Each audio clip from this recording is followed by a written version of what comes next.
Hello and welcome to the Gamepodular Twitch channel. I am your host Hilka. Joining me as always is my co-host Scott. How are you doing today? Pretty good for this goodest of Fridays. Oh god, it is Good Friday. You're right. I forgot about that. Yes. OBS, please? Hello? Oh, right, yes. And then I do that. Right. Sorry, technical difficulties. This game interacts with OBS in a very odd way. There it is. As you can see, we're playing Iconoclasts today, which I'm very excited about because I've heard it's very, very good. I played a little bit of it once a long time ago on my PlayStation Vita, God's perfect console. Boo. Got that one. And it was on a Steam sale recently, and I was like, I should play it. I should actually play it. It would be fun to stream. So here we are. Before we get into the stream, I want to remind everybody that we have a Patreon. That's patreon.com/Gamepodular. If you want to send us some money there, you don't have to, of course. We say that every time. But if you've got some extra cash lying around and you want to send it our way, we would be very appreciative of it. I did a bunch of work on the Patreon in the past couple of days, i.e., I uploaded the new outtakes compilation for last month, and I did the roundup of all the stuff we made for March as well. As a reminder, those outtakes are paid patron exclusive, so if you do want to get them, you can get them for as little as $1 a month, because that's the tier we have so far. But you can give us more if you want. That is an option. Yay! You can also give us money on our Ko-fi page, kofi.com/gamepodular. There's no paid rewards on that at the moment. I haven't figured it out yet, basically. You can listen to our podcasts at gamepodular.com, youtube.com/@gamepodular, or your favorite podcast streaming service of choice. I was about to recommend the one I use, and then I forgot what it's called because I barely use it. But that's mostly just because I listen to most podcasts on YouTube. Like ours. I listened to the new Gamepodular Unfocused a couple days ago. It's very good. I don't think we've ever had a bad episode of Unfocused, to be honest, but I really, really liked the last one. It was very rewarding hearing about Seskris takes on Bloodborne, especially because, as you learn in the episode, they're playing it on my PS4.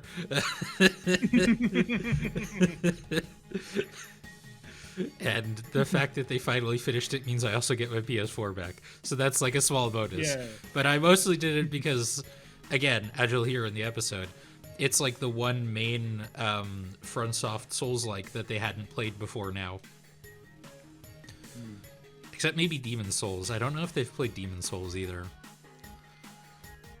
Now that I think about it. Because that one was also like console exclusive. It's like PS3 and PS5 or something, right? That's right. Because that's maybe it's also on Xbox 360? No, I think that's an actual Sony exclusive. Okay. Demon's Souls. Yeah. And I don't have a... And sorry, I don't have a... Yeah, go. Sorry, go ahead. Yeah, I was just also going to say they also said that with Dustblood's coming for Switch too. That's true.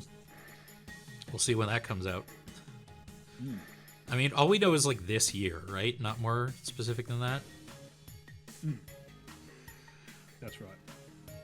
Unfortunately, I do not own a PS5 to lend to them, and also I'm certainly not going to buy one now.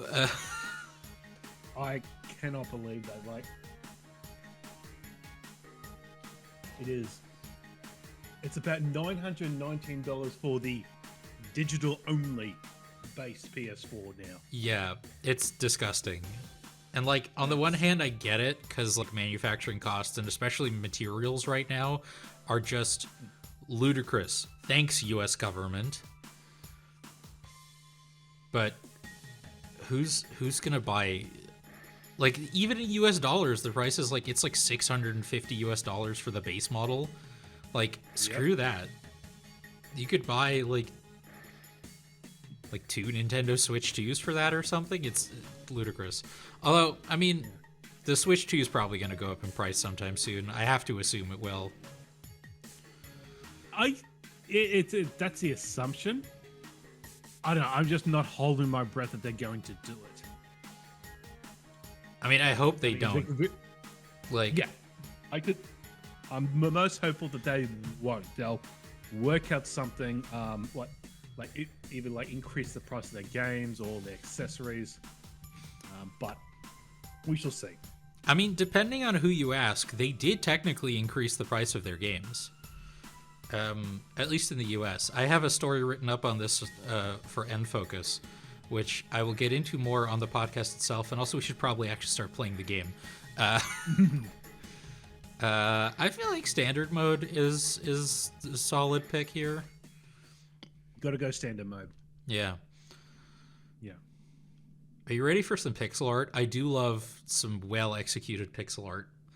You ever played Sea of Stars? No. Oh, banger. It's a really good, turn-based RPG with some of the most gorgeous pixel art I've ever seen. Oh, nice.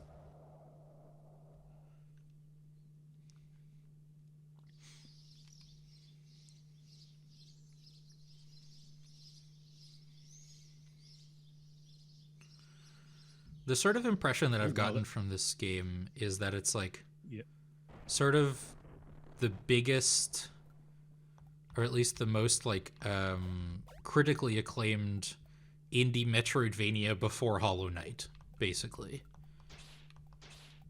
Okay. Ah, nice. We got gun. We can charge up gun. It's just like Mega Man, your favorite. I'm getting the Mega Man vibes. I am loving the Mega Man vibes. Okay, these are our save slots.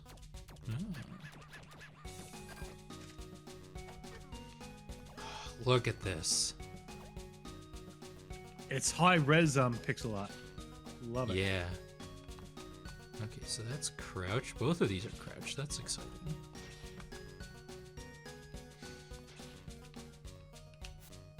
During inspections, the roads may be closed. At no time should any citizen try to open the roads by use of illegal tools. Oh, right. The sort of gist of this game is that, it's sort of like a kind of dystopian setting where, you're not allowed to fix your own stuff. Okay, so we got, oh, look at the smoothness of that animation. And there's some, aim assist. Love to see it. Honestly, Metroidvania is probably not wrong, but I think this might be closer to a Mega Man Zero kind of game. Mm-hmm. Improvium. Maybe like Mega Man ZX. Oh, now you're speaking my language. I love those games. Boom shakalaka. Can I do that for the other one too?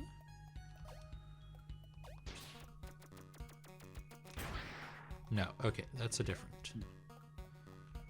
Oh, look at these cube trees. It is kind of funny that there was this perception for a while about the indie pixel art Metroidvania being the style for indie games for a while, which is kind of funny because pixel art is kind of a famously really tedious art style that is maybe not within the scope of a lot of indie developers' budgets. It actually takes talent to actually do pixel art. It takes talent, and it just takes a lot of time. Yeah.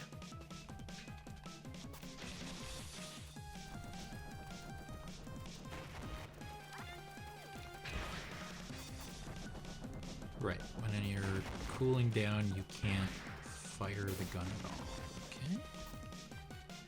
Okay. Yeah, this really is like Mega Man ZX is a great comparison, I think.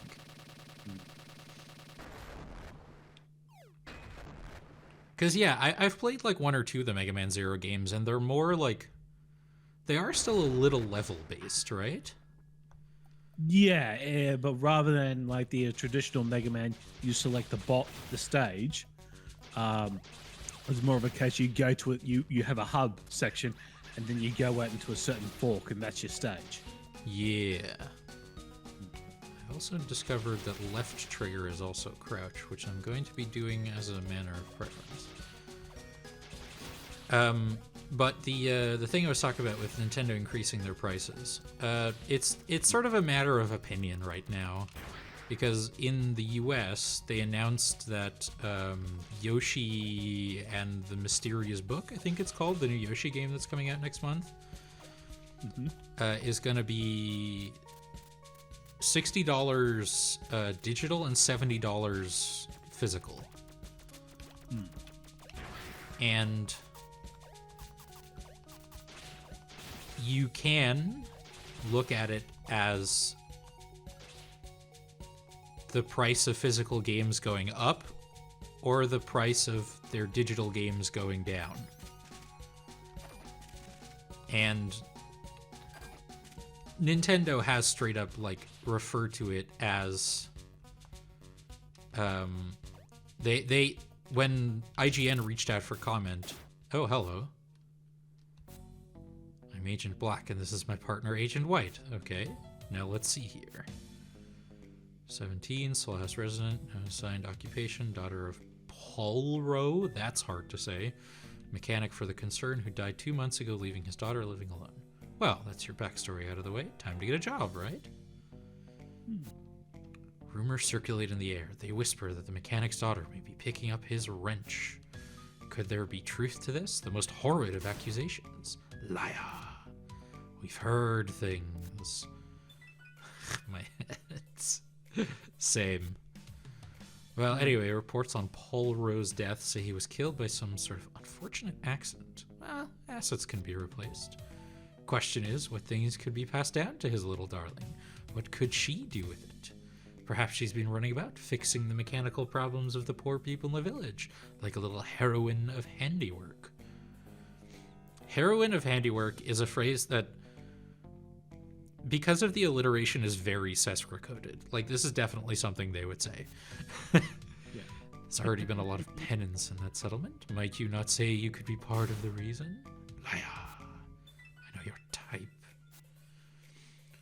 Oh, these animations are so smooth, it's gorgeous.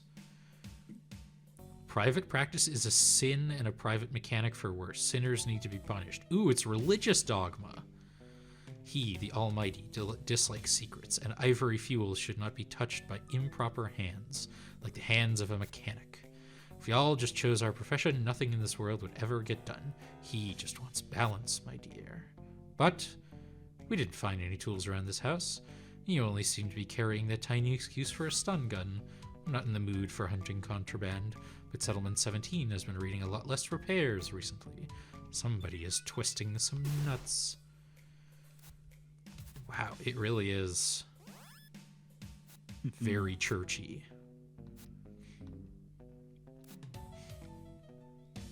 To her own devices, lol, for the hour. Let's hope she waits patiently here. She still has a date with fate.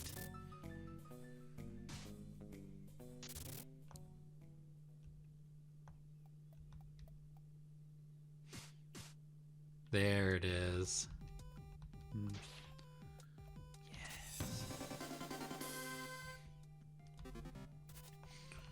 And the other thing with Nintendo is, like, I have to wonder, like, because I've seen pretty mixed reactions to this, and I have to wonder how the reactions for it would have been different if they had announced the physical price before the digital one instead of the other way around.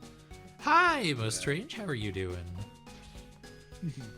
Because we knew earlier that it was going to be $60 digital, and then later we heard $70 physical. Now, I just had to check this out. I know that originally, like before they started increasing prices in America, $60 was the standard for your standard, like, first day release game for a AAA game. Yeah. And it's sort of, I know that Nintendo, like, I think Mario Kart World was $80. Yes. In America. So this is this whole thing that Nintendo had initially with the Switch to increase their prices, and now with this Yoshi game, they're sort of digitally they're going back to their original, like, for years, $60, and then adding on $10 for the physical one, which sort of smacks, I think, to a lot of people, they just bring it down to the original price for digital and then adding $10 on for physical. And so I think people are annoyed about that. I just checked though. I was thinking because in Australia, the standard price is $80. So I thought, oh, okay, that might mean if it's $80. No, $94.95. Yeah, with digital. And that's the other thing that people have to keep in mind is that the prices here for the physical is MSRP, which basically means like this is what the manufacturer recommends that retailers list it at, but they're free to choose whatever they want, basically. That's right. With the caveat that if they list it at lower prices, they're going to have smaller margins on sales, basically.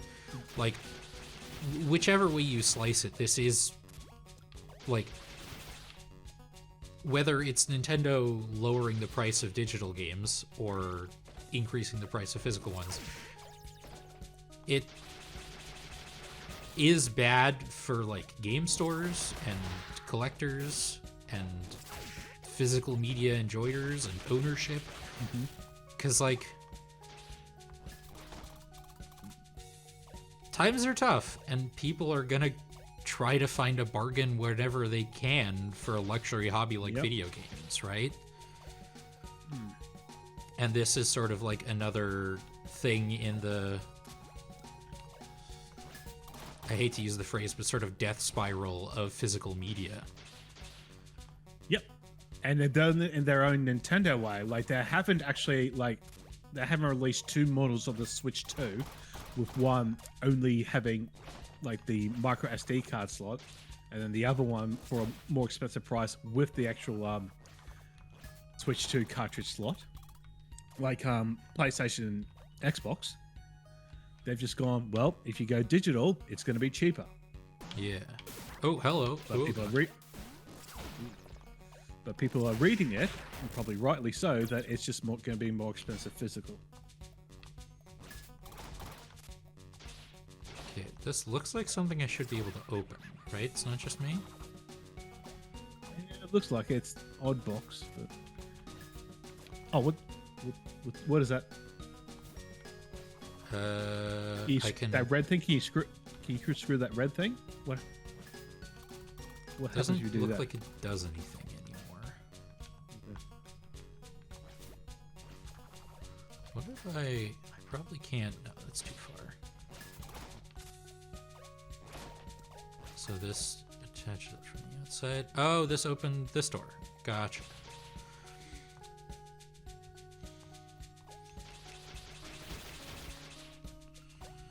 And I find this kind of thing difficult to talk about because, again, I'll get into this more on N-Focus itself, because that is what I did the research for.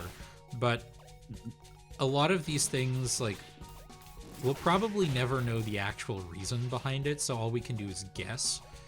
And to be honest, I don't really like guessing.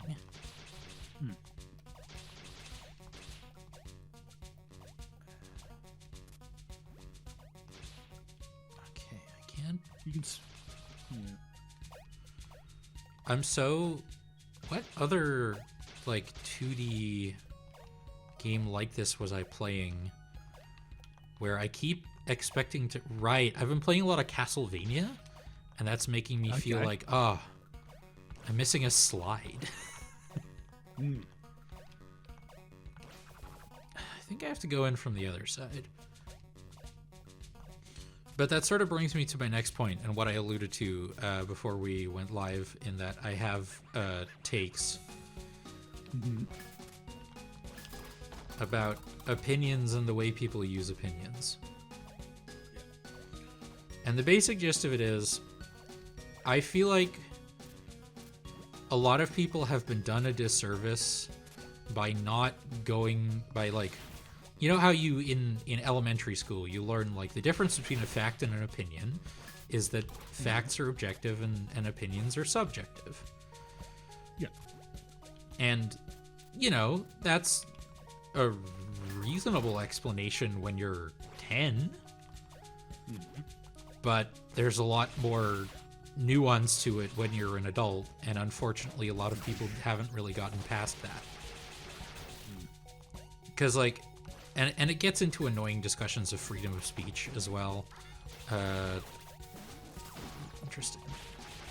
Because, like, I'm very much a freedom of speech advocate, especially when it pertains to... Yeah, I can imagine. I haven't played Pokopia yet, but I do really want to. Can I... Interesting. You throw it up there and then go back up? That's probably what I have to do. Yeah, you're right. Can we crank it? Diggity.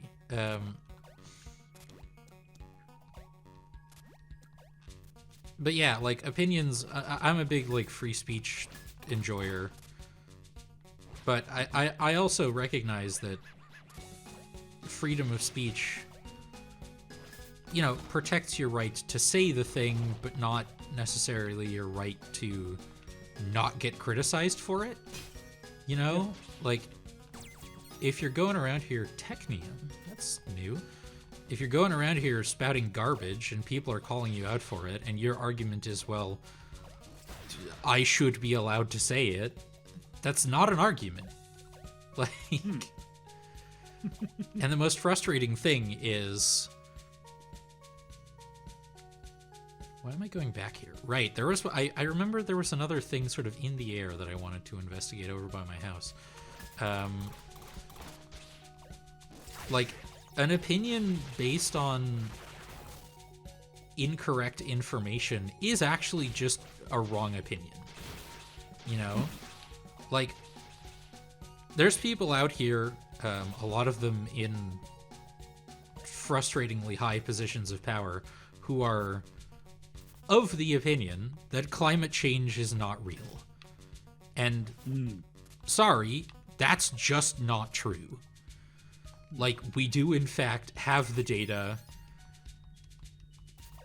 You are demonstrably incorrect. We have had the data for ages. Yeah. It is indisputable at this point in time.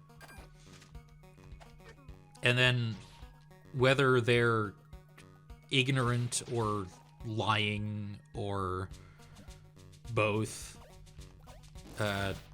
they will, like, more often than not hide behind, well, I'm still allowed to say it. Which is, you know, technically true. You are allowed to say it. But you also have to recognize that the things you're saying are causing actual real harm to actual real people. So you should probably stop saying it. Right? Like... It's this whole culture where people seem to think that, yeah, as you're saying, you know, if I say something, it's only words. Words can't hurt. And that's not true. That's not the world we live in. Words do have harm. And a lot of... I hate that I'm about to use this phrase because it makes me sound like a conspiracy theorist, and I apologize ahead of time, but a lot of mainstream media will often report on buck wild opinions like these and not really challenge them, right? That's where you get stuff like, meet the new face of the alt-right. They're stylish and they have strange opinions. They're controversial. They're controversial. And I hate that. Yeah. That's it? Like, Yeah. should you maybe be interrogating any of the beliefs that they have? As, you know, responsible journalists? No? Yeah.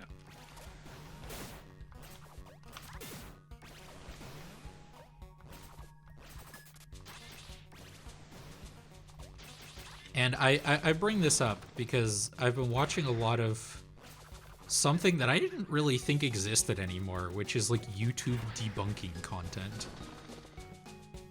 Okay. Okay, so I can't seem to interact with this thing at all. That's frustrating. And it's debunking anything ranging from like anti-vaxxers, another like... I don't have enough space to, like... Oh, okay, okay. Ooh, wow, I felt really smart there. It ranges from anything from anti-vaxxers, which are some of the most evil people on the planet, in my opinion. It's hard to overstate the influence of the capitalist Christian nationalist death cult that believes the world we live in isn't worth saving because they believe, one, people get what they deserve in life, and two, this world isn't going to be around much longer, so caring for it is futile. Yes, that is correct, and it is very depressing. And it is especially depressing that, like, it's not a uniquely American phenomenon, for sure, but it is, like, very, I would say, distinctly American. Like the specific brand of like weird evangelical Christianity that is very pervasive in America is like a big leader of this kind of thinking. And that's very scary because America is a very big global power. And I don't think I need to go back up there. I think the key was for something else. I've already forgotten what this key was for. And their influence is spread worldwide. Ah, that's what the key was for. Hee hee.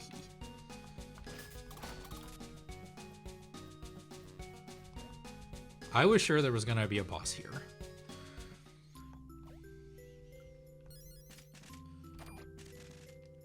So, this is about as far as I got when I played this game on PlayStation Vita, for the record. I think everything else after this is going to be new to me. Ooh. Hey, Robin, you look well. I'm glad. Did your brother schedule you again? Ooh, I have a brother. Elro, another difficult-to-say name. He might be back at any point. He should have been on work leave 3 days ago. So, did you hear about House 8 and agents running around? Really admire what you're doing. You really need to start being careful and think about the dangers involved. If you still want to see Elro, you might as well go visit some of your friends in case he doesn't turn up. Good to know. Hi, Robin. Dad's still not back. Maybe his boss made him stay longer again. Sword?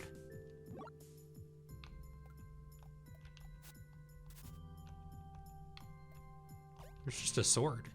Okay. And so, like... And this debunking content, it ranges anything from anti-vaxxers to, like... You want to talk about some real classic YouTube creationists, which are some of the funniest people I think that exist, but funny in a very sad way. Ooh, exciting. Let's go talk to some more people in town first. Like, I got nothing against, like, I'm not one of those edgy atheist types that's like hates religion and stuff, because that's not me. But like, specifically creationism is just kind of embarrassing, to be honest. Oh no, am I gonna... Okay, phew. Sorry, the cable on my controller is like quite long, so I was afraid I was gonna run over it with my chair just then.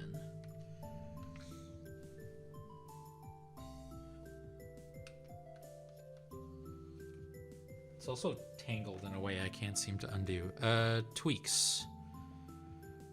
Materials, yada yada yada. Okay. I can make tool assist. Seems wise. Yes, please. Hello. For the one concerned Chemico Company can be pretty conflicting. Me and my sympathizing chemist friends have formed the Chemico Contra. We work in secret to discover a way to power things other than using rare and expensive ivory fuel in the interest of helping people. If we ever meet another one in public, we don't acknowledge each other for the safety of our cause. Right now, though, I can only help by lending out my tweak crafting table. A lacking capacity to hold tweaks is a depressing sight. I do mend such tragedies, my grease-spunky friend. Hell yeah.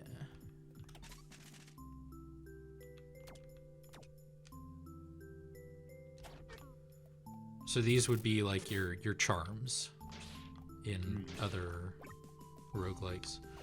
Roguelikes? Metroidvanias. I am going to read this in a second. Murdoch has benefited so much from those attitudes, so his empire has platform voices that reinforce those anti-environment, anti-science messages. So Australia is certainly a big player in that space, for sure. Equip tweaks. So we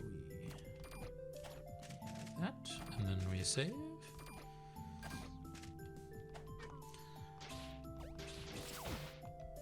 And I know a number of people in Australia. Like I've got friends in Perth as well, which is also in a weird spot where they have like if memory serves, they either have or had a reasonably like progressive like mayor of Perth or something, but Perth is also just most of its economy does come from like coal mining, if memory serves. Yep. Which is not amazing.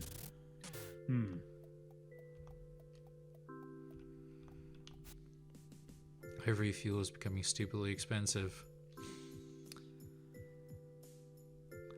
Wow, wasn't expecting this game to be this like relevant right away. Girl, I'll light your fire. You just settle down, Bentley. Don't lever yourself off your seat. The moon has been coming apart for decades now. The more it crumbles, the more penance seems to happen. It's because of sin, isn't it? Do you think pieces of the moon could fall on us too? Bentley wouldn't allow it. I'd punch it back into orbit with my own fists, girl. Fun. Insert your own jokes about Yu-Gi-Oh! Here. House 8 was trashed today. Andrus is staying with us now. Mrs. Andrus, you're crushed or something. Yikes. Ah, Robin, this is what the penance does to those that commit sin. The penance has been more judgmental than before, and it's getting to me. I'm getting a bit paranoid. I'm as devout as I can be, but I could still feel me and my daughter could wrong him somehow and be punished. Wish I could earn a place for me and her in City 1. I could finally relax. There is no penance there. You are safe. I'm helping to clean up around here in addition to my job to hopefully earn favor for myself and for my daughter. This game is so religious. Oh my god. Okay, I should rephrase that. This game is so about religion. Those are two different things. I gotta say, I was not expecting my takes for this stream to be as relevant as they ended up being already.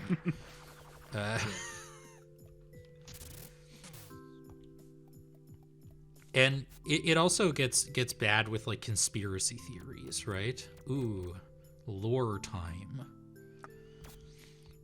Keep the heathens from perverting our faith and to enforce his will of a preserved, untouched planet. One concerned agent share the same holy life essence as Mother. Okay. Mother is our link between him and ourselves. We pray to her, and she in turn prays to his ear from her prayer chamber in City 1. Mother is gifted the power to control the shape of our world, just like the rest of her lineage. Their blood is that of the angels.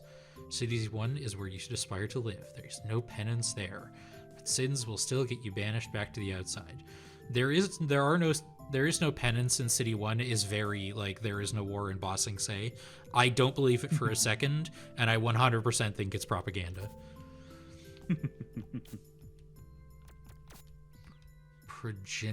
Progenarians?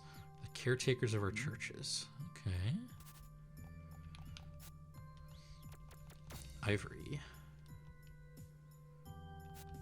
Only mechanics and engineers plus my mother's own hand may touch ivory. The most a commoner can do is handle the ivory batteries handed to them. Hello.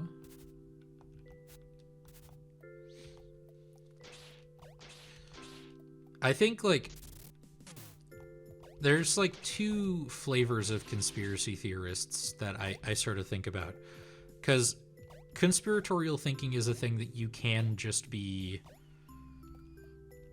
weak to is maybe not the right word, but you can be susceptible to, whether or not you actually, like, are a full hardliner.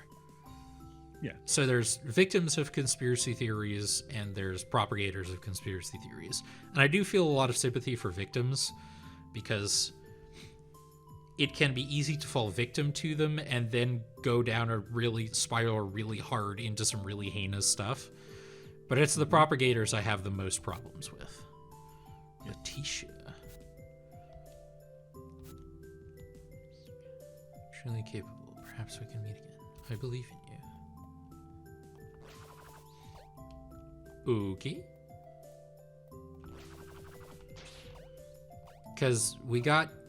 I'm about to bring him up again. I'm about to bring up everybody's favorite podcaster who makes the rest of us look bad. A Mr. Joseph Rogan. Oh, yes. He loves having conspiracy theorists on his show, and it's so embarrassing and irresponsible. And probably the, like, worst thing about Joe Rogan fans is, like, this is not an observation that is unique to me. I think I got this from YouTube channel Mini Minute Man, is... Joe Rogan fans will be like, oh, he's saying the things the mainstream media doesn't want you to know. And then in the same breath say, he's the most popular podcast on the planet with X million listeners a week. And not realize that those are, like, contradictory statements, basically.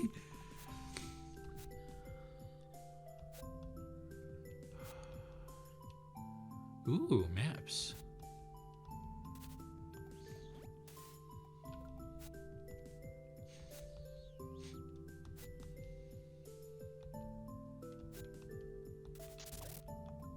Hello?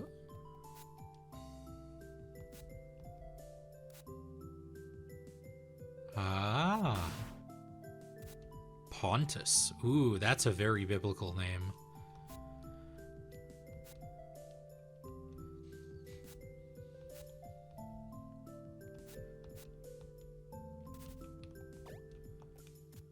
Ooh.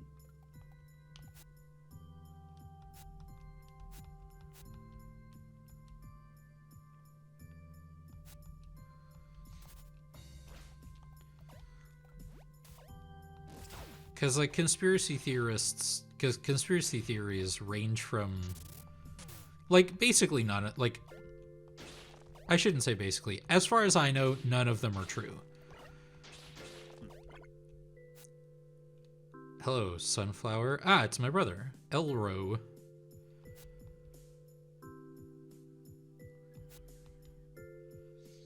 Oh, the concern is, right? Let's not talk about that, though. Use a kind and take this ivory slip to the progenarian in the church. Damn run shekels. Still needs a fuel to make it matter. So, really sorry I can't spend more time with you, Robin.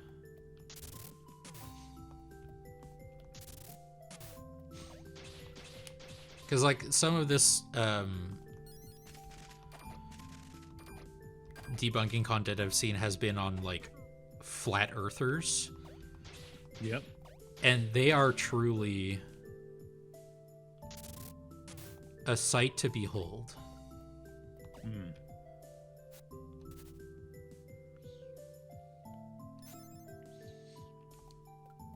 Have you seen that H Bomber guy video about the flat earthers? Oh, yeah. Yeah. But There's the YouTube channel I've been watching a lot of this stuff is on Professor Dave Explains, and he can be a bit acerbic sometimes, and that comes from his belief that, or his assertion rather, that oh wait, I should put the battery in the house, right? And it comes from his assertion that people like flat earthers are doing a mockery of actual scientists, and so they deserve mockery in kind. And I kind of get that, because like when you start believing in flat earth, you also kind of have to believe in things like that the moon landing was fake as well. Because a very easy thing as a rebuttal to flat earth is, yo, we've sent astronauts into space and they've seen that the earth is not flat. I don't know what to tell you. And so they have to be, well, yeah, well, they're in on it then, you know, and it just keeps going and going and going.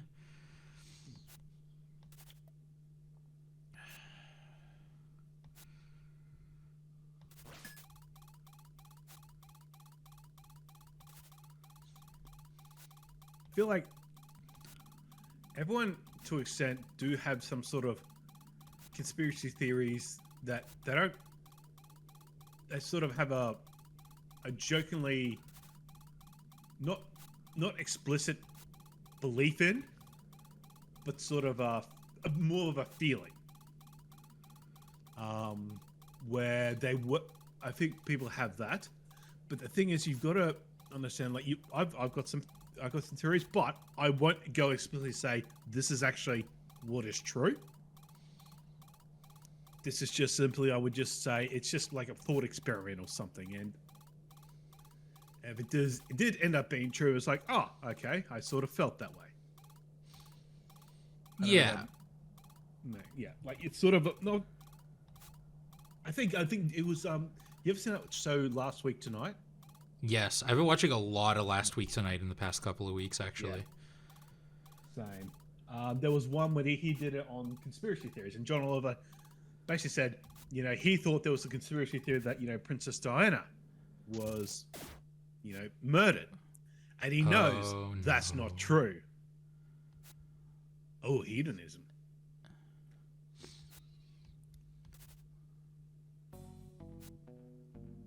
Oh boy.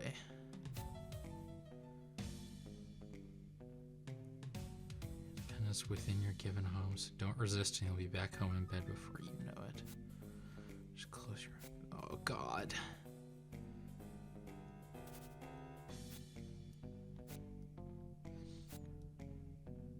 There's Royal, he went to head to Chrome's camp. Oh, good, we're not supposed to be showing him his future dominion anymore then. I mean, I hate the boy as much as you people, but you're willing to ignore Mother's wishes for that? Yeah, it do be like this.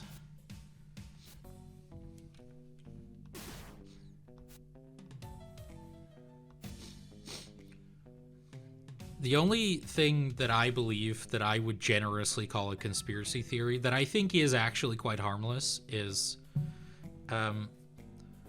they don't put good pockets in women's pants so they can sell more handbags. Okay. That's it. That's like the spiciest one I have.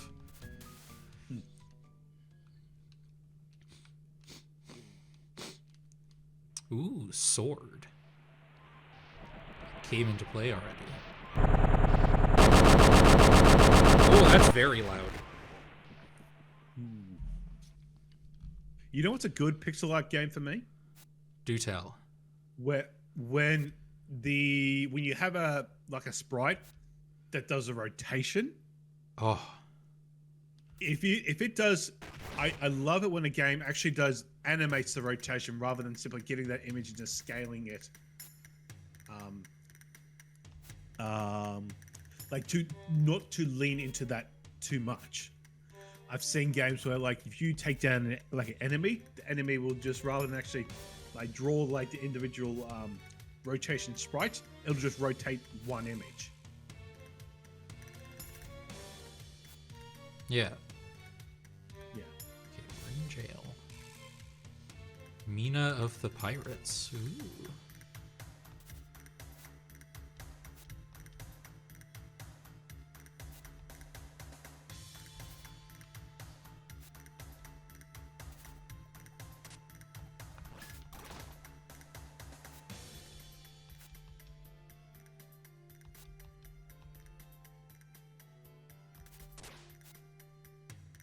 Stealthy thief carrying a shotgun.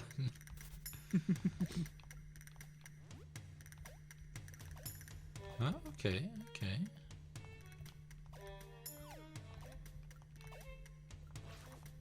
So...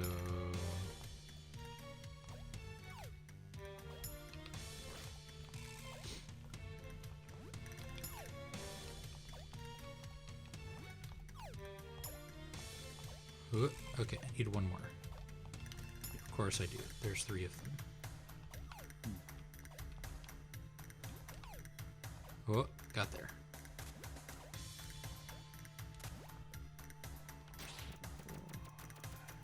Okay, random thing. That block exercise gave me remind me of the Jetsons game for the NES. Funny enough. Really? I wouldn't have thought of that at all.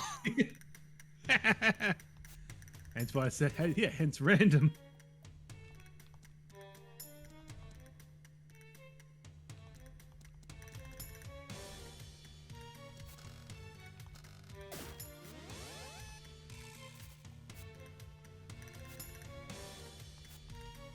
Well, they're making a lot of noise. Okay, so talking doesn't count. I think it has to only be when they're laughing. A joke about paper. It was terrible. There we go. 2 people walk into a bar. They both had concussions.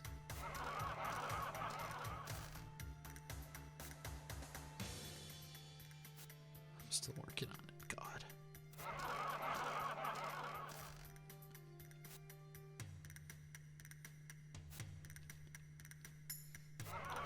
Do you want to hear my terrible joke that I didn't even think of? Do tell.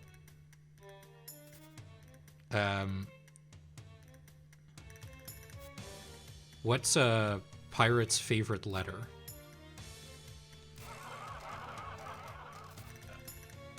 The obvious way would be R.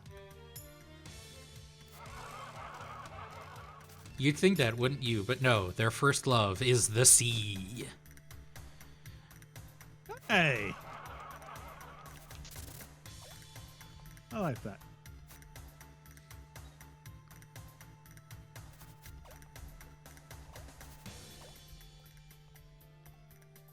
I can't get that key, but I do want it. Okay. So we got a save point here now. That's good.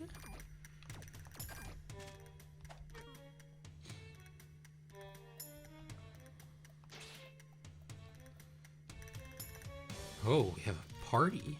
Hadn't even seen that yet. I think we're safe. Oh, we are no longer safe. Hey. Eluders. It's time for a boss fight, baby. Oh god, okay.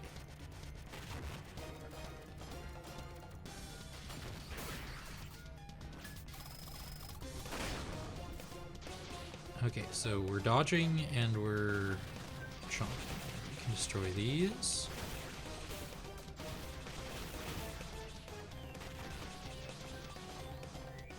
This is a cool design for a boss fight. It is reminding me of one of my least favorite boss fights of all time, which is the crab in Castlevania Order of Ecclesia. Oh, okay. A boss fight that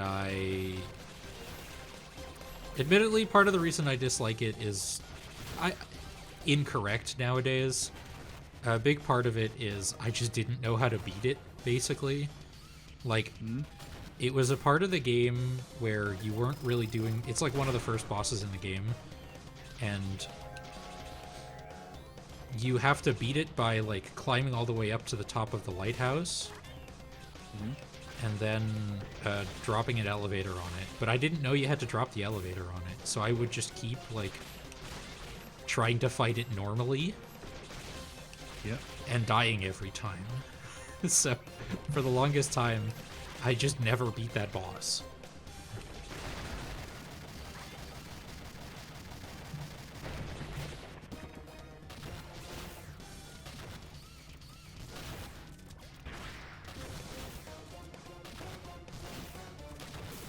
Oh, I can't get that hard. Shakalaka.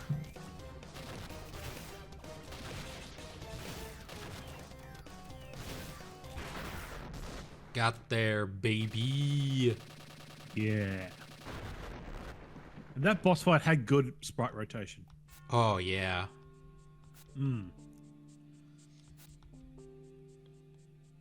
Oh, Mina. Oh, I'm so sad. I have terrible news for you. Water scooter.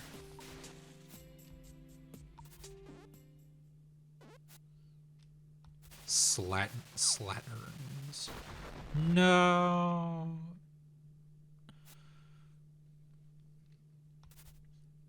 You keep telling yourself that, bud.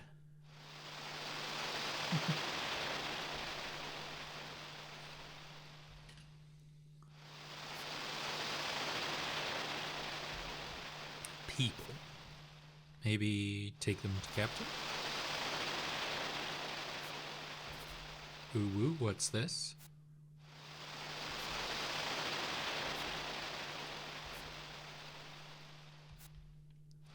Quest unfulfilled. Unbearable. Oh well, throw them back in the water again.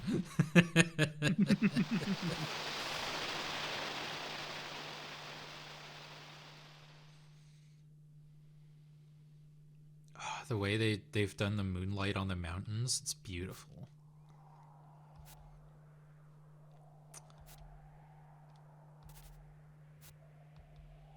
Ah, so we don't have Mina.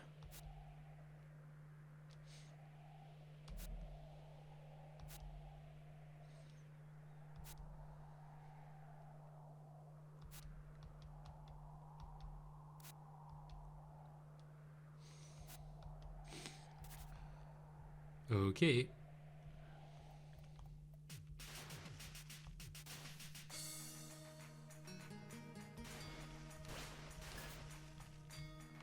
Can't ride these up yet, but I do believe it looks like I will be able to at some point. Hello.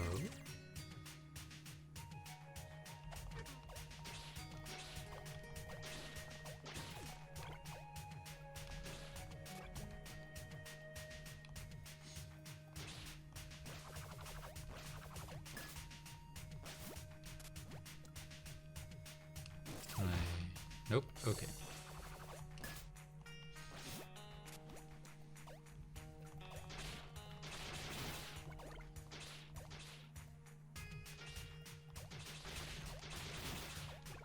But I think, to go back to the thing about conspiracies, a big problem is, like,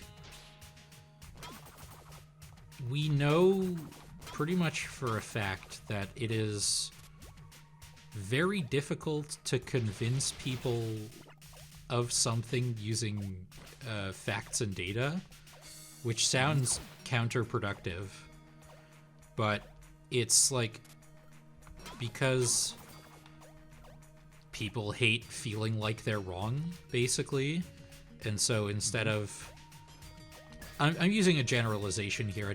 I don't remember the exact like research that has been done on this, so in a way I am part of the problem, but I think I have to... There we go. Ooh, I like that there's a little bit of aim assist on the slam attack as well. Nice. So instead of, like... people hate feeling like they're wrong, so instead of admitting that they're wrong and changing their mind, they'll instead, like, double down, even though they're wrong. which is bad. I'm gonna check my notes here, but I think that's bad.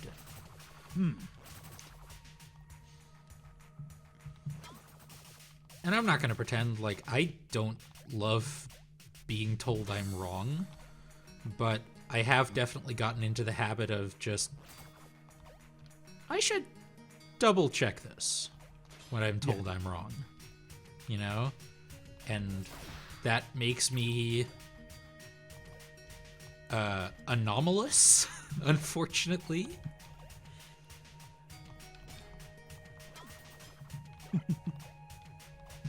Which is a scary thought. So how do I get to that key?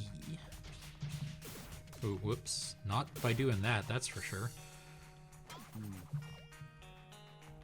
I think it might be something you have to do later on.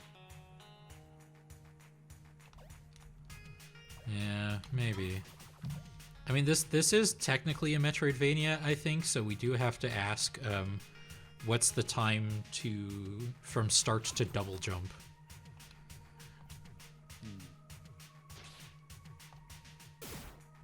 Oh, there's more knockback on that than I thought there would be. I figured I'll just tank the damage from the bushes.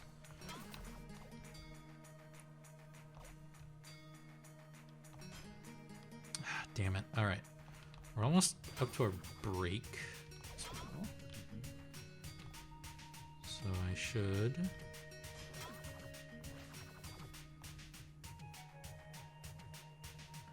Just... No! Okay. Do you get healed at save points? Let's find out together.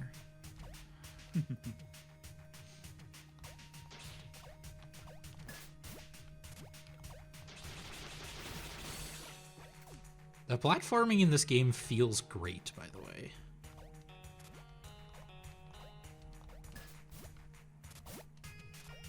I know I said I was going to go to a save point, but this also just takes me to where I need to go. But I do need to go to a save point at the very least. Right, I can't open those yet.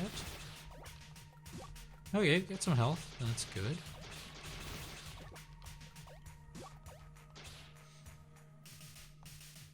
And to keep going on the topic, a big part of the flat earther thing that I was talking about is too late. There was a YouTuber whose name I forget, who was literally like, I will pay for you to go to Antarctica with me to get like one of the easiest proofs that the Earth is in fact not flat, which is that you can see the sun for 24 hours in a row on Antarctica, which in the flat Earth, I hesitate to call it a model because model has a very specific meaning in science, but in the flat Earth thinking, that should not be possible. And a couple flat earthers were like, sure, buddy, I'll take you up on that. And they used all the like techniques that they know fellow flat earthers would be like, oh, but you didn't do this. And they controlled as many variables as possible. And the people that went on that trip, by and large, were like, okay, I have seen it with my literal own eyes. I cannot deny this anymore. The Earth is in fact not flat. And then their flat Earth buddies, who didn't go on the trip, some of them were convinced, but a lot of them were like, well, they're in on it now. Yep. They have become paid shills for the establishment. They got paid by Big Round Earth. There we go. Okay. You want to take a break? Or... Yeah, I'm just going to go back to the save point real quick. Yeah. Just trying to figure out that chest. All right, we're going to take a break for a couple of minutes. I'm going to go wash my hands because they got very sweaty. And we'll be back in a couple of minutes for more Iconoclasts and more being surprised at how prescient this game is, even though it came out like, what, 11 years ago? Be back in a bit.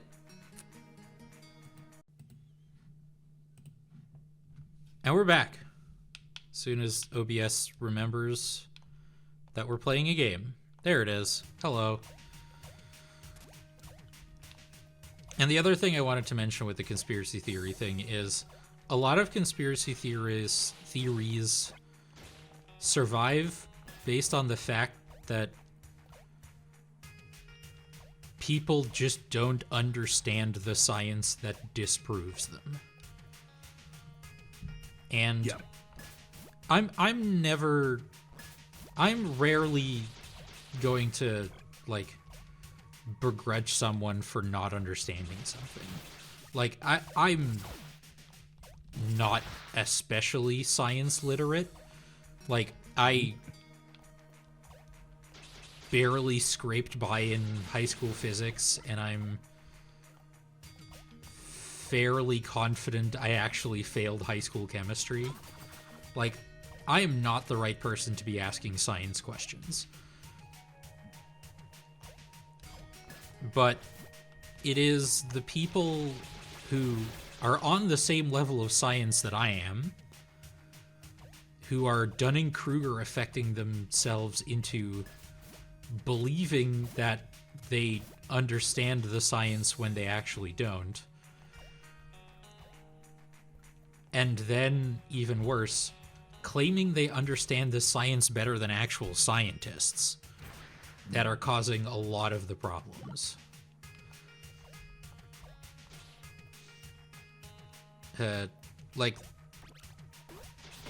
And part of this problem comes from the fact that like scientific literature, especially primary scientific literature. Hell yeah, brother. Oh god, this game is a parry. Is very hard to read for lay people.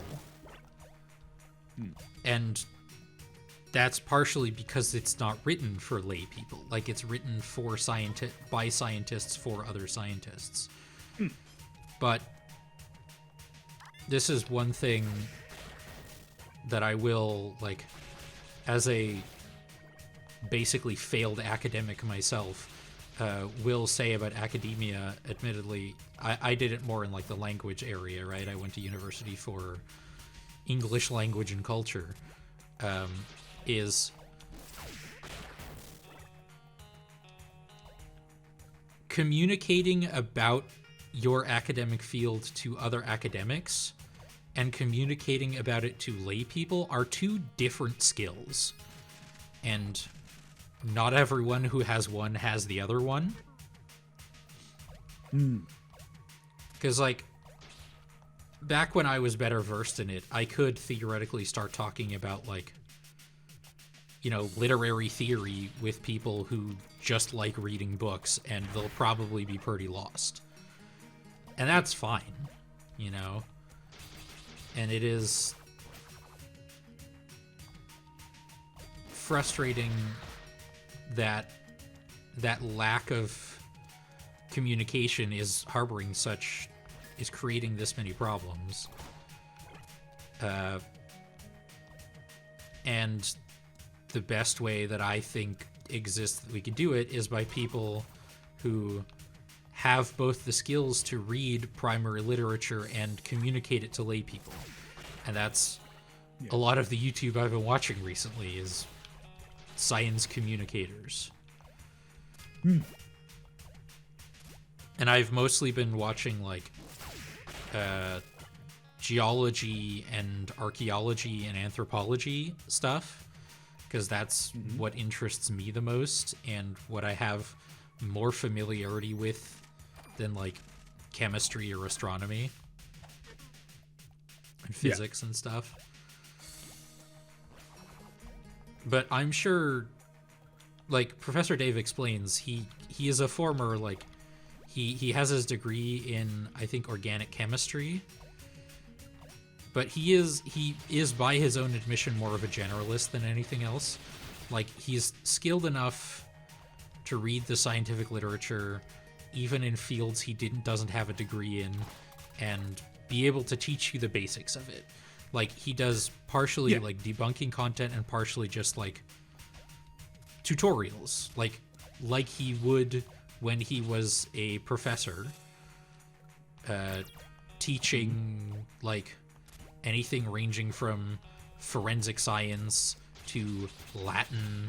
And when it's something he doesn't have a good grasp of, he asks actual experts in the field to consult on, or basically just write his scripts. And I think that's sort of the best way to do it.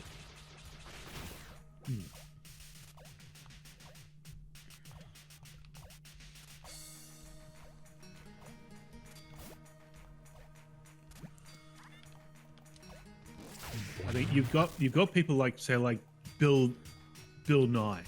Yeah, he's a classic example of a science communicator. Yeah, he is a scientist, engineer, I believe, and he is an entertainer. Yeah. He's able to communicate that well to something that general people can understand. I think part of it is also, like, Bill Nye is actually an excellent example of this, because Bill Nye, they wrote the Bill Nye program knowing that their main audience was going to be children in like the 90s or whenever Bill Nye aired. I don't know. I haven't seen a lot of it. And so you do have to keep in mind that the audience that it was written for would not have like the best grasp of some of the more nuance and intricacies that exist in the field, right? Yeah. This is sort of one of the main problems that you have with communication about biology as it pertains to trans people, is people have like, well, I learned this in my like middle school science class, and surely it isn't more complicated than that, right? And surprise, well, it is. It is. Like, it's more complicated, it's more nuanced, and it's more vague.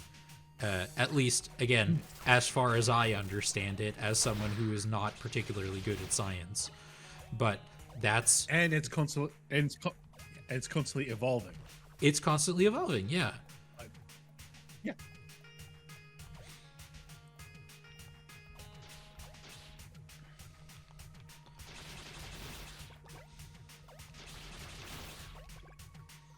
I think that's just... What's this key for that I got? I actually don't know. This way? Do I have a map? I do have a map. That's good.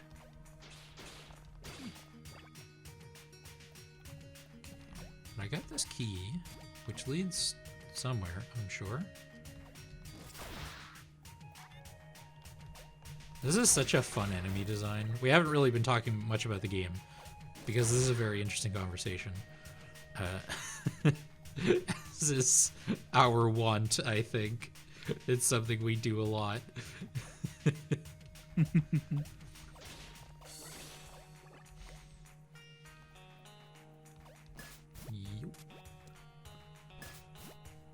The momentum you get on the swing feels awesome. I don't know what it is about like swinging in video games that just feels great. Like, I don't think you can write a review of a Spider-Man video game without talking about how the web slinging feels. You know? I don't think you're legally allowed to.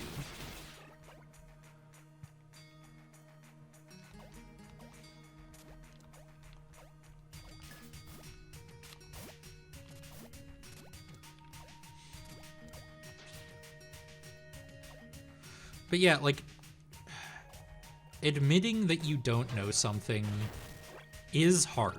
I'm not gonna sit here and pretend like it isn't. But once you're capable of doing that, it is actually quite freeing. to just say like, It, not my circus, not my monkeys, you know? yeah. I've got some opinions, but they're just purely my opinions. Do not Yeah. take these as hard fact. And also, I've said this, I think, in our Luigi's Mansion stream as well. Like, when it comes to a lot of things like this, you also really have to consider the source material, right? Because, there it is.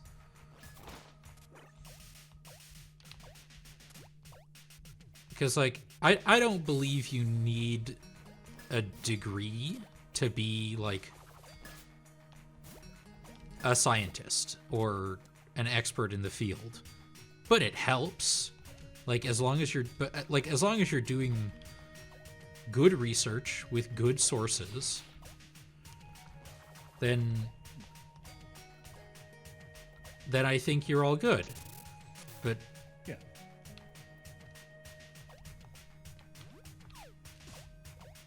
but like, if your main yeah. view of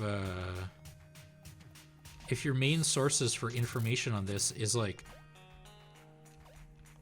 some random guy on twitch.tv, which I know the irony is not lost on me, then maybe you should be looking somewhere else.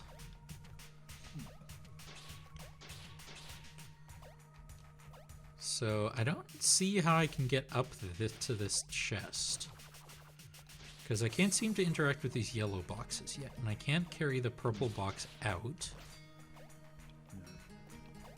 Again, maybe I have to come back to this.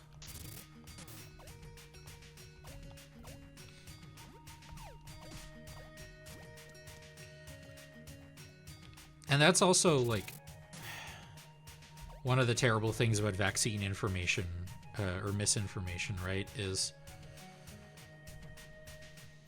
for some reason people just stopped listening to, like, medical professionals about this. And I blame Megyn Kelly, is I think her name, who's sort of like one of the main propagators of vaccine skepticism, like, in media. Obviously there's Andrew Wakefield, who sort of started it on the academic level and lied to a bunch of people with his terrible research. Mm-hmm. But then you got people like Megyn Kelly and Oprah and Joe Rogan, who were like, Oprah, great. Okay. Yeah, she had some vaccine skeptics on her show, which was also not cool. That's a whole thing. Got to get the both sidesism. Like, you know, the one opinion, you know, the opposite opinion must be, you know, shown in the same light.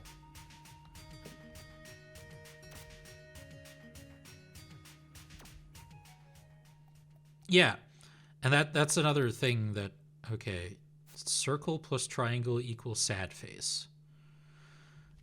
Is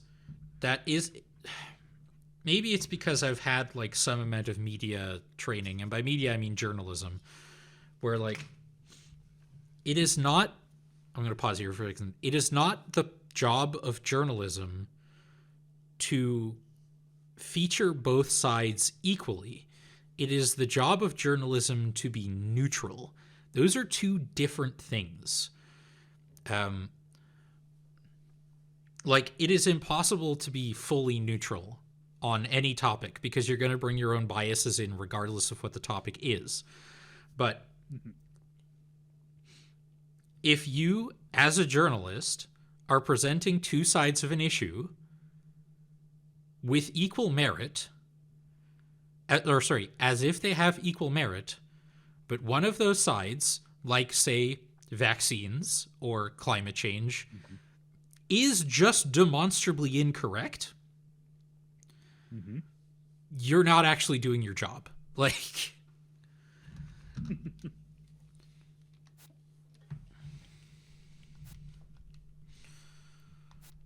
yeah, crank this not. Like, you can present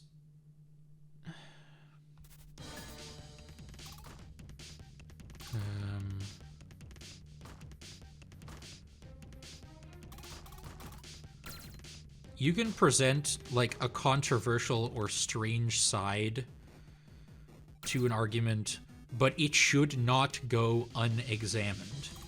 If you're talking about like someone talking about climate change and they say climate change is wrong, you can write an article about them. But part of that article should be, and here's why they're wrong. Right? Because your job as a journalist is... Oh, shoot. I was on autopilot.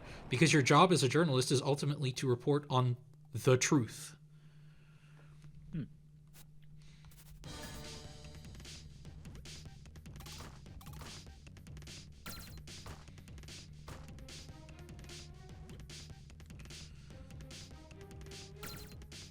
And that's why it's also really bad when journalism gets privatized. Yep. Because then you've got people like, I forget his name, the Amazon guy. Jeff Bezos. Jeff Bezos, yeah. Buying the Washington Post and basically turning it into propaganda for him and his rich buddies. Yep. Because he brings his own ideology to how things... Oh, damn it, I did it again. Should be reported instead of letting the reporters do their job and tell the truth of important, like, governmental matters.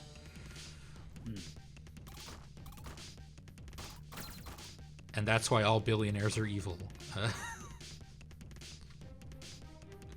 True. Now that is a fact.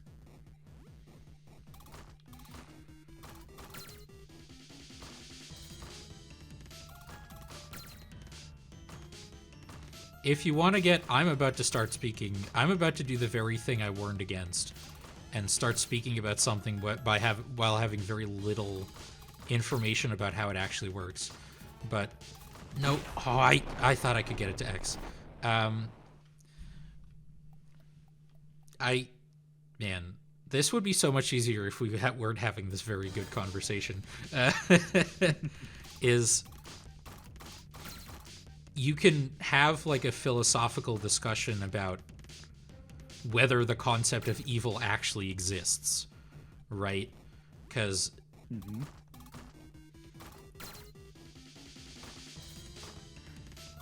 but it is so rude that triangle and circle are next to each other here. But I think that goes more in the direction of, is evil something that's like a concept by itself that's quantifiable and not a descriptor of behavior? And then the next one is circle, and the next one is circle. Oh, I'm so good at this. And that's something to maneuver it into a concussive bomb gun. Yeah, I'll definitely bring that back to the camp.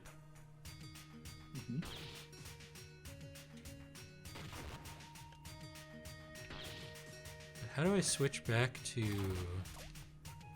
the other one? Or is this just a permanent upgrade? Ah, why? Thanks, game. The other thing that cutscene, that I think about when it comes to discussions about evil and morality is tabletop RPGs. Okay. Because this is a thing that gets talked about a lot in the terms of like Dungeons and Dragons, where it is kind of messed up to make statements like this race is inherently evil. Because that's like racist, basically, to give it the most simple example. And in that context, it is definitely not a thing you should be doing. But on the other hand, the world of Dungeons and Dragons and tabletop RPGs like it, evil is actually like quantifiable. And so I think if you're trying to only apply the moralities, the morality system of the real world to a world that functionally has a different morality system, I think you're kind of doing it a disservice. But on the other hand, the fiction we write is often a reflection of reality, and it's tough, basically. Every media is somewhat political. Yeah.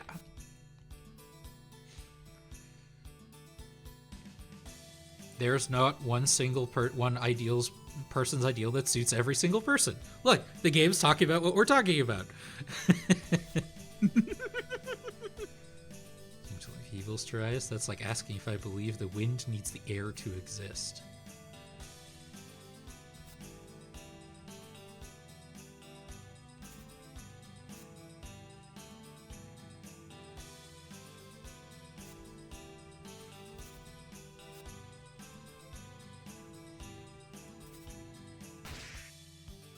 That's where I thought this was going.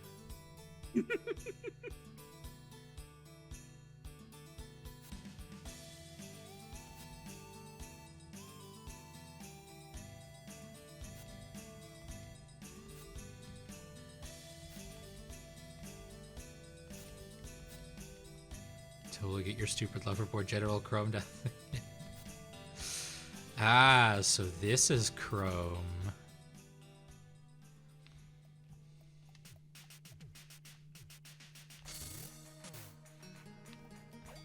Hey, the guy is gone. Who we bonked. So can I... People can be... No. Yeet.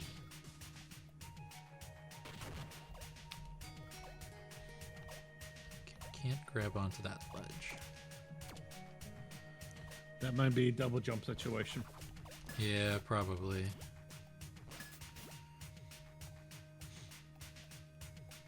And it's tricky to talk about that in the context of Dungeons and Dragons as well, because there are a lot of guys, mostly actually guys, who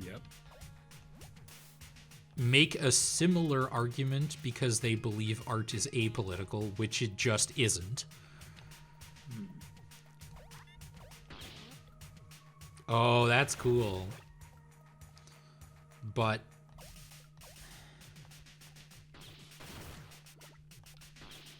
I just think that trying to make it a one-to-one comparison is, I think, counterproductive, kind of. Because like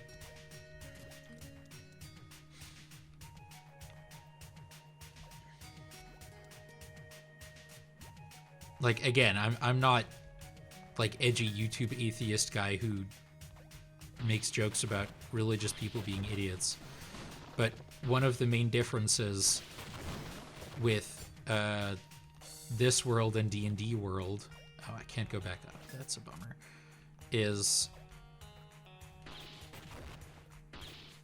you know, a big part of a lot of religions, not all of them, but a big one, but some of them in our world is faith.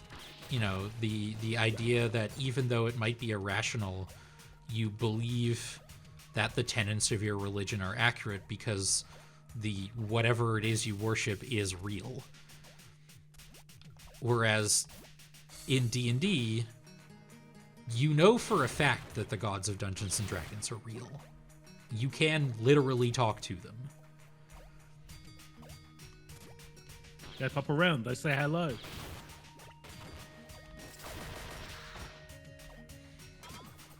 Like there is observable, like that there is evidence that they actually exist,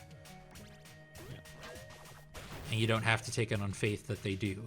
And so, with like religion being real, there are also deities in the world of D&D that are just evil.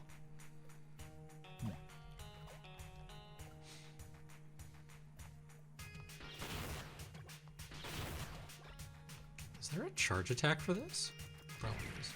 Ooh, it's missiles. Hell yeah.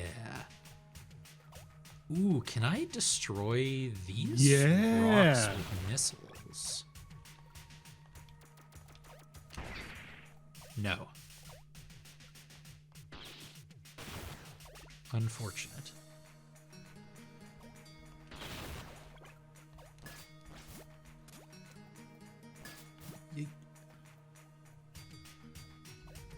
Whee!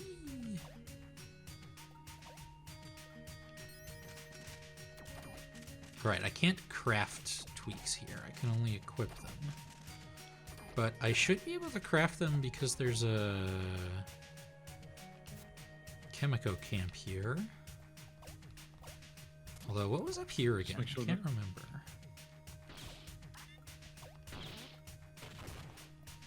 Lol. Right.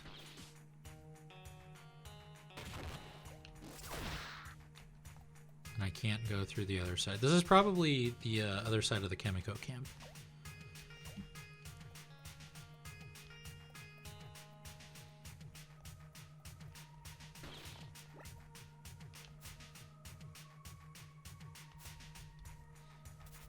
Hell yeah, I do. Ah, they stack. Interesting. This seems useful. And then I'll make one iron heart.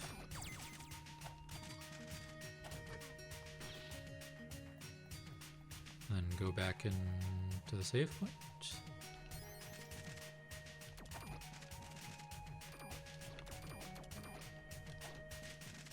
Oh, whoops. And breathless. Alright, we got some stuff going on.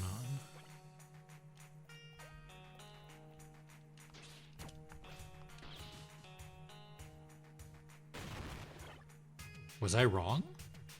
Ooh, now I have to go back and check. Because maybe the missile just bounced off the environment. Yeah.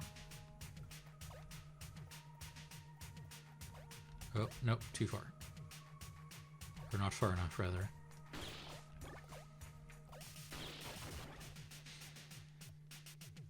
And my ultimate conclusion is, like, on the D&D thing is, I talked about this on Twitter years ago. And you know it's years ago because I talked about it on Twitter. Is I think you should remember what, like, especially in the context of D&D, you should remember what you're actually trying to accomplish and what tools you're using for the job. Because, like, I 100% believe that tabletop RPGs in general should have more, like, nuanced stories about more interesting morality that, than a system that literally has, like, a grid. It has literally a morality grid, right? You're lawful evil, you're chaotic neutral, you're chaotic good, you're lawful good. That's something you do in character creation. Or memes. Yeah. And, like, I think that the very presence of the alignment grid in D&D kind of just disqualifies it from being the tool to use to tell stories like that.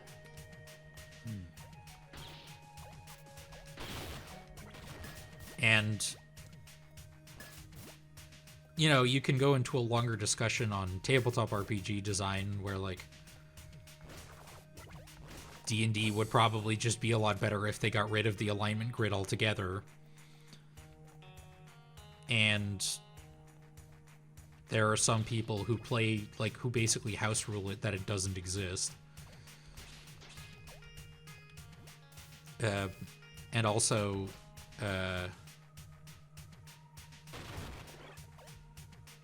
like, a major problem that Dungeons and Dragons has at the moment is it has so many things like in its design that basically only exist to make it feel like Dungeons and Dragons at the cost of just making it less good as a game.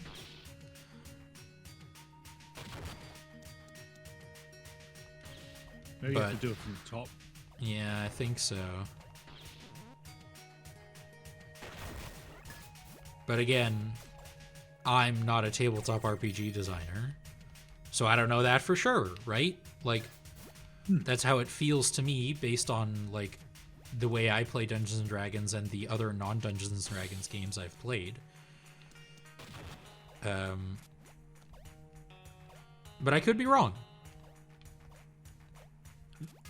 You want to try and shoot it from up there, from the bottom? Oh, yeah, because the bomb can roll. Yeah. There we go. Good call. Yeet. Oh, health. This game rules. Again, I know we haven't been talking about the game very much, but... Oh, it's just good vibes. Like... Yeah. Yeah. Oh, whoops. I mean, this tune is it's banging.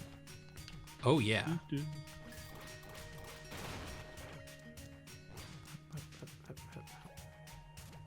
And then we jump. What is your favorite, like, Metroidvania?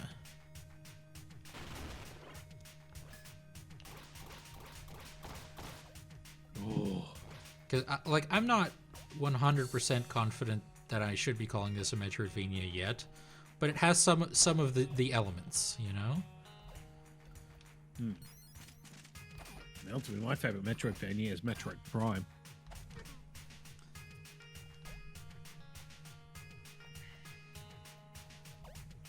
It's a very good one.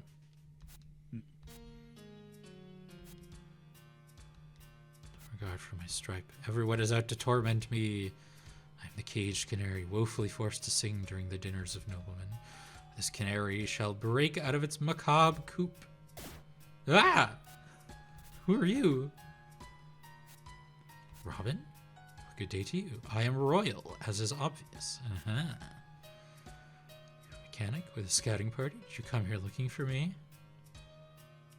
No. Not going anywhere, though. You treat me like a bird that has to do things. I am my own man.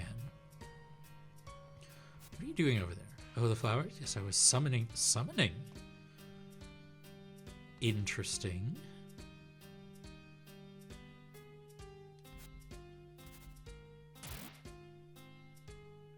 Ooh, are we getting a boss fight?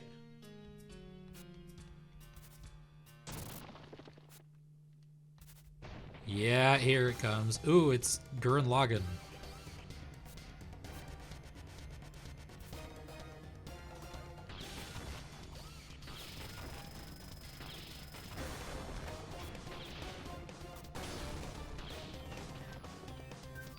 You ever seen that show?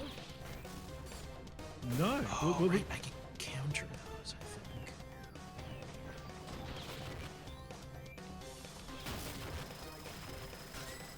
Ooh, interesting. It's very good. It's kind of weird, but like weird in a good way. I like weird in a good way.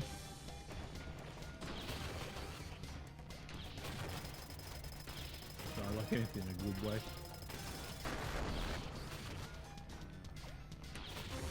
It's also kind of a hard pick for me what my favorite Metroidvania is, but I think it might be Guacamelee. Oh yeah. Okay. Maybe like 2D Metroidvania. Yeah, 2D Metroidvania. Better.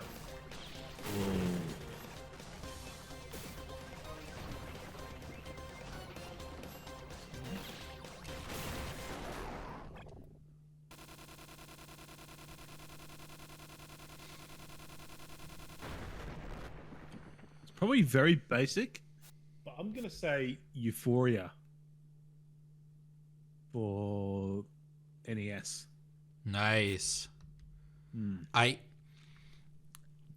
have two very big gaps in my Metroidvania experience. In that I have never actually finished. I've started both of them, but I never finished Castlevania Symphony of the Night or Super Metroid. So, with me, I've never actually played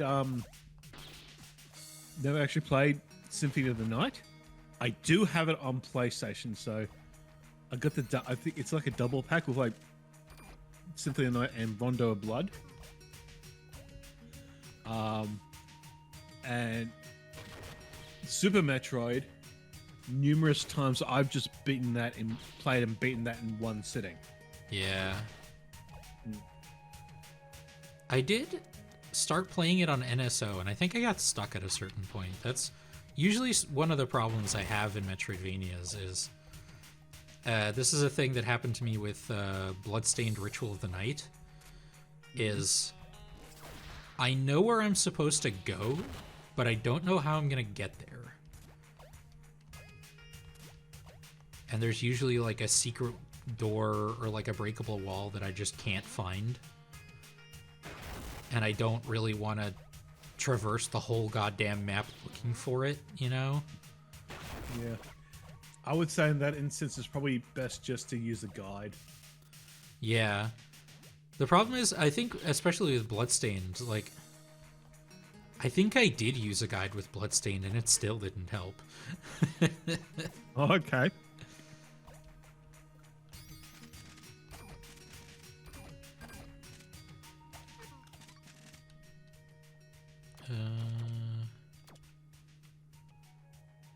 Okay, so where are we actually supposed to go? Wants to go to some camp. Apparently I can go down from here somehow. Maybe go back to the camp before on the right. And just talk to the person? Yeah. Maybe that'll trigger something. No. Good instinct, though. Let's see, this takes you... I mean, I haven't gone all the way to the right yet, but that's because I can't get through. Ah, I see. Oh. Oh, this guy, he was at the, he was on the main menu.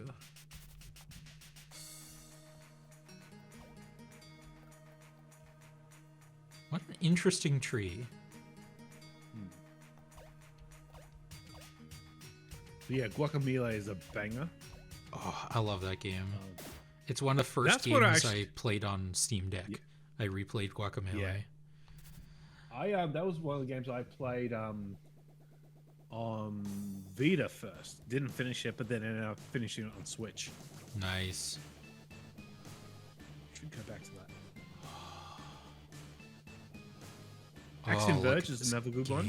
Oh, I've heard Axiom Verge is very good. I've beaten that. I should play the sequel. I've got that. I've never played Guacamelee 2. Have you? I have. I've yet to finish that. Okay.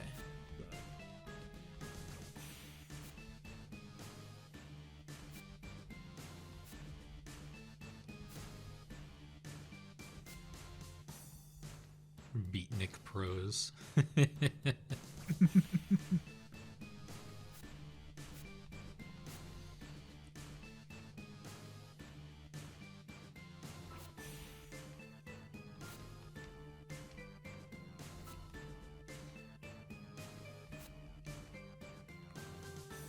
Ultimate Ivory Man spot. Okay.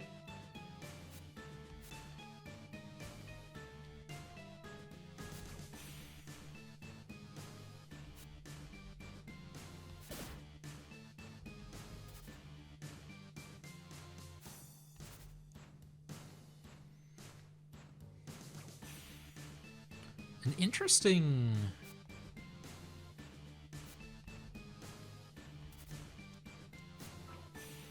interaction there where one person seems to be more where Chrome seems to be more of a fundamentalist, as in like following the actual letter of the scripture, whereas the agents are more seem to be using it more as an excuse to do their jobs, essentially. Yeah.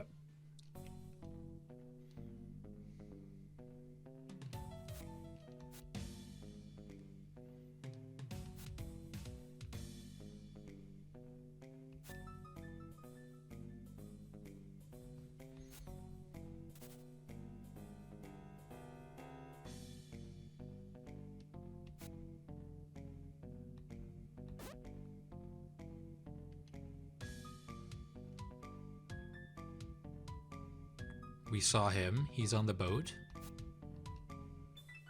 Yep.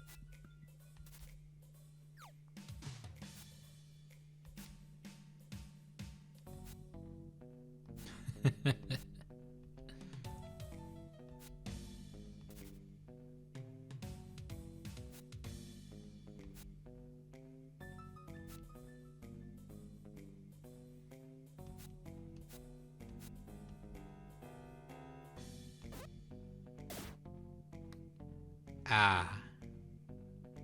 I see.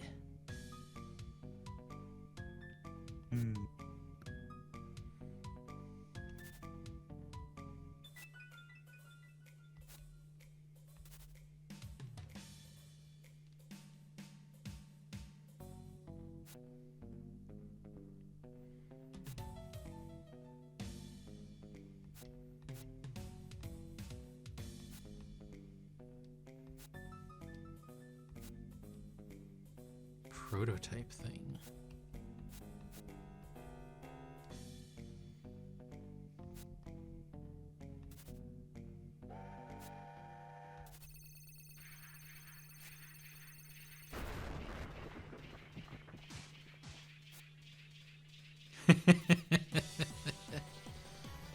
Oh, hell yeah.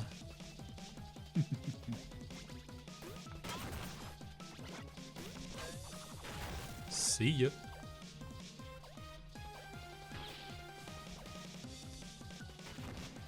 I mean, if you're gonna introduce a train and not have a level where you're fighting on it, you're just doing it wrong, I think.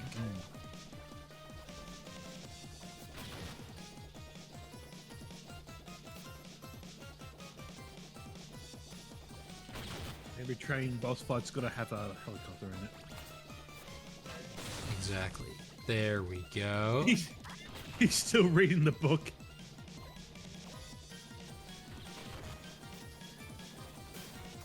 Ah. Oops. Yeet.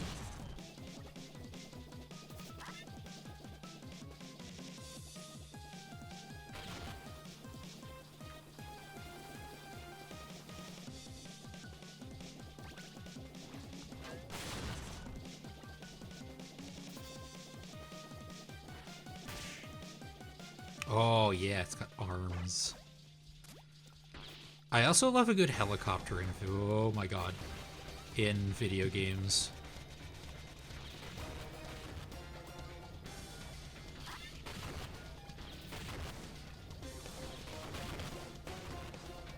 Love how the helicopter's got arms. Like, have you ever played Halo 3? Like one of the later Halo games? Oh my god. Oh my god. The Hornet in Halo 3. One of the best vehicles in video games, in my opinion.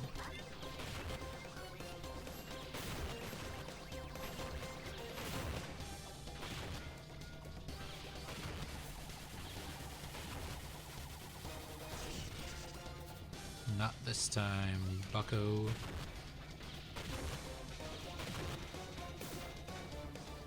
Okay, I have to get out of the hole there. Okay.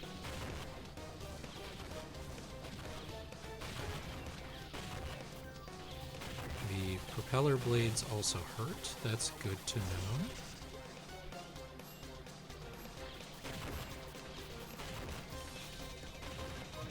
Go over here to dodge. Yeah, there we go. I'm picking up what you're putting down right as the fight ends. Yeah.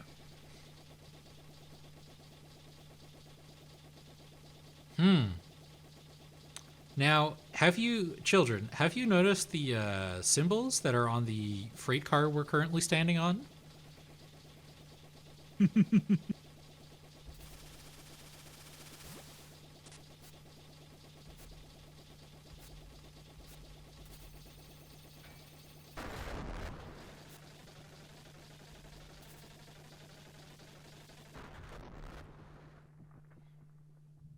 What a game.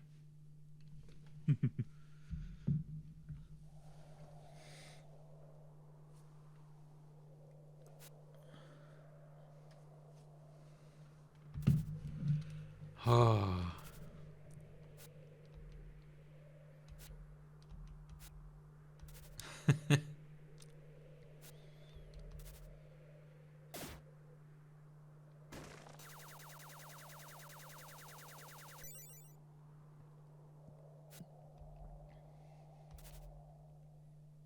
He absorbed the ivory? Interesting.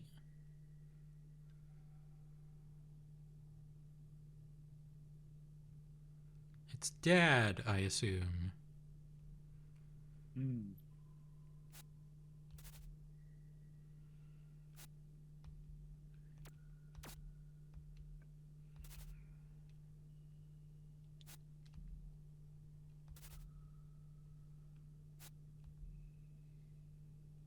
Yes.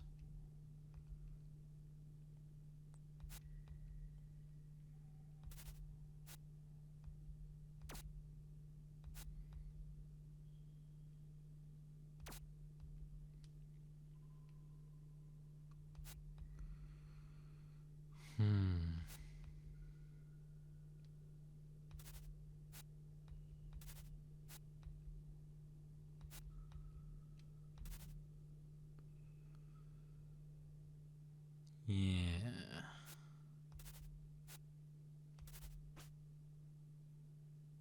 It's Mina.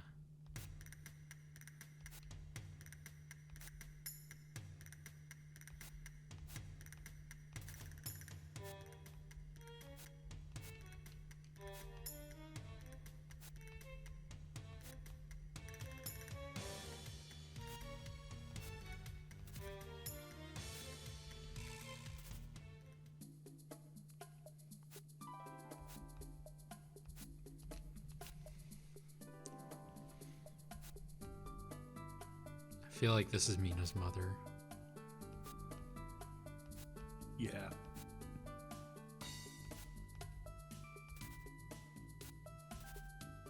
Although I wouldn't talk to a mother that way.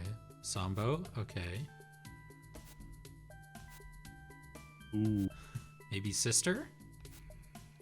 Hmm.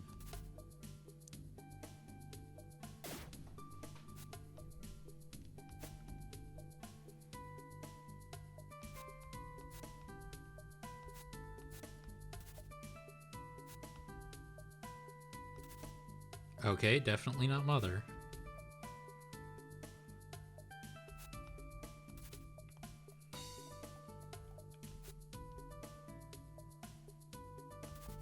Well, we're not an expert diver yet.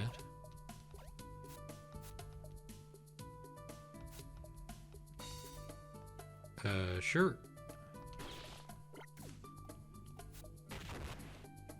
Dune. Bun Bun. This game's got some weird-ass names. I think that's one of the most difficult things when you're writing like a fantasy or a sci-fi story is you need to come up with names that are like plausibly weird but not so weird that people can't like connect with them at all.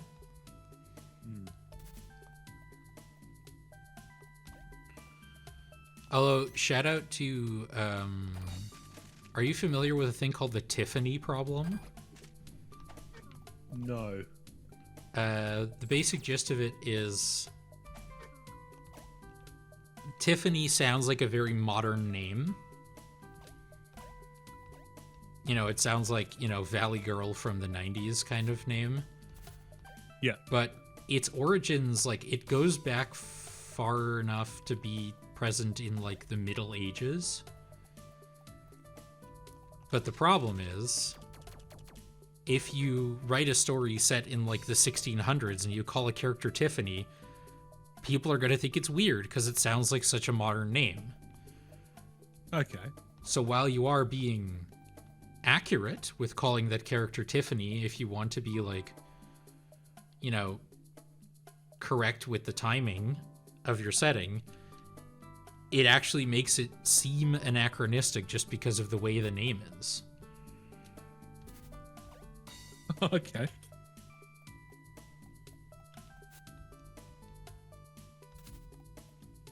Interesting.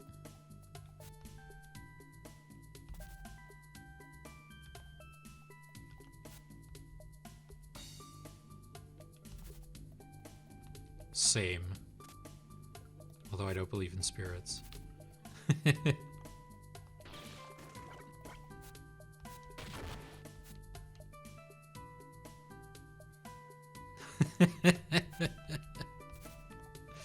Yeah, dude.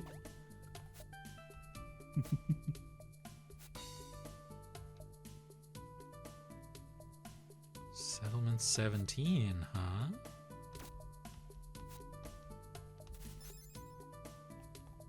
We have our first side quest. Although how we're gonna get back to Settlement 17 is... I guess we'll figure that out later. I also can't grab that ledge. I should actually talk to this person. It's very... A thing I still haven't gotten used to in this game yet is that the interact button is down and not up like it is in most other 2D games. Oh, okay. Same also, bud.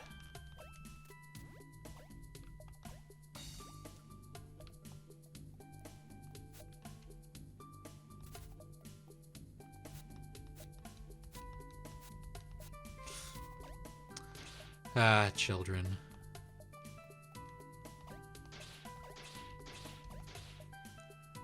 I don't really remember much about being a kid, but I am told that I was very much the kid who, like, would ask, like, hey, why is the sky blue? And then my parents would do their best to give me an answer. And then I'd respond with, okay, but why does that make the sky blue? And just keep asking why. And I'm not a parent. I don't think I'll ever be a parent. But there's gotta be a point at which you just say, like, either I don't know, or 'cause that's just the way it is.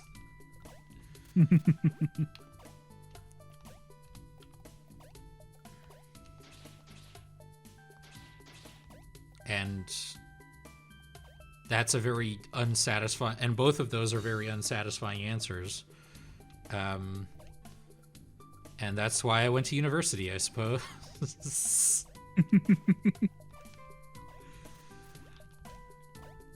Because we're almost at the end of our stream.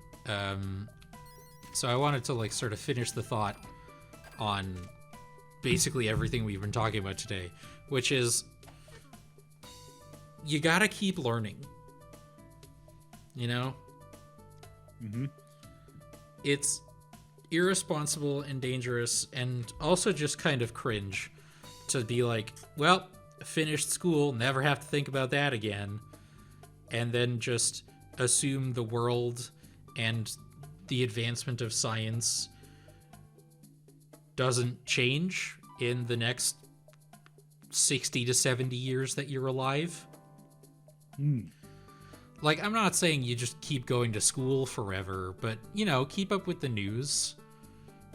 Keep up with, like, developments in science. And if there's something you don't know or don't understand, just look it up.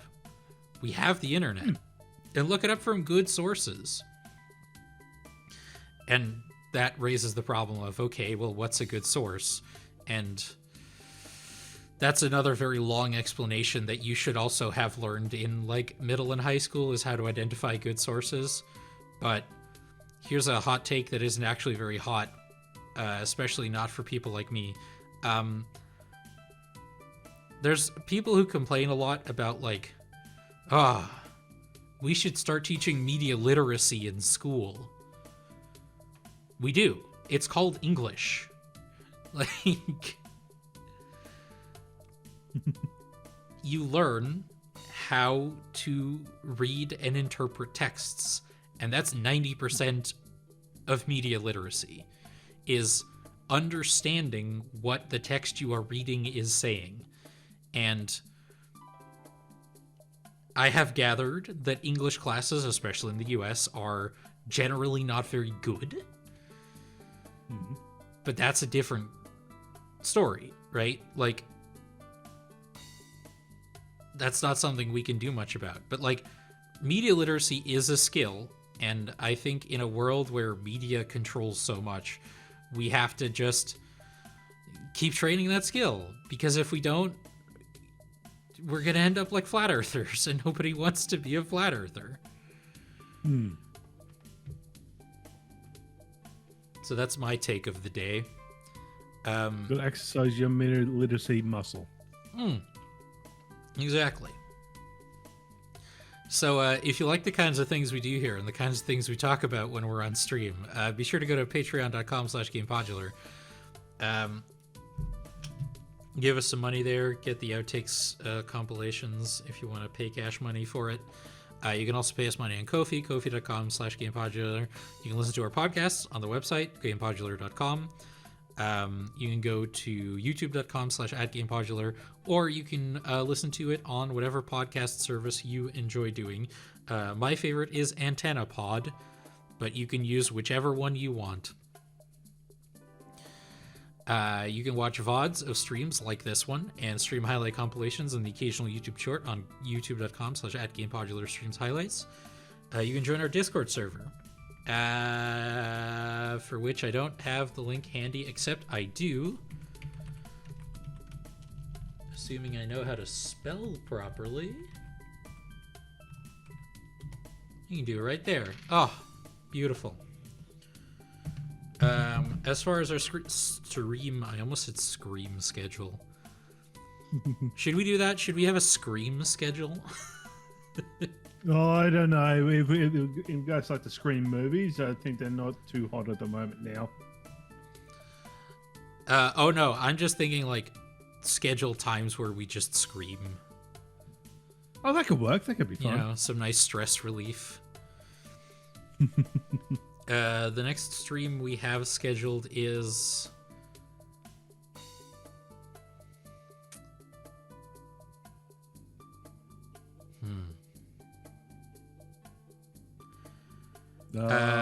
April 12th is another Hollow Knight stream. There's a chance that I might be able to do April 10th, but I don't know that for sure, so keep an eye on Blue Sky and Discord to find out for sure. The two of us will have to talk about that, because it might be tight, but it might be doable. We'll see. Take care of yourselves. I'm gonna go get this VOD uploaded while I eat lunch, and we'll talk to you all in the next one. Bye-bye. Bye-bye.